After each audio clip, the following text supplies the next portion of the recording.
যদি পর মানুষের ঘরে তোমার বসবাস, আমায় কেন ভালোবাসা করলা জিন্দা লাশ। বুঝি নাই রে মনের ভিতর করছি প্রেমের চাষ, তোরে নিয়া চাইছি করতে সুখের বসবাস। যদি পর মানুষের ঘরে তোমার বসবাস, আমায় কেন ভালোবাসা করলা জিন্দা লাশ।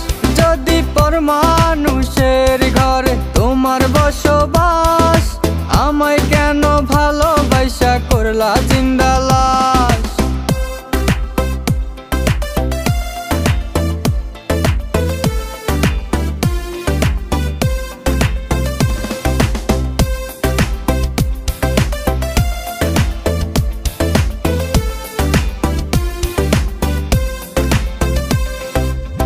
যদি বন্ধু লেখা দিতাম মনের জমিন খানি, তবে তুমি হইতা বন্ধু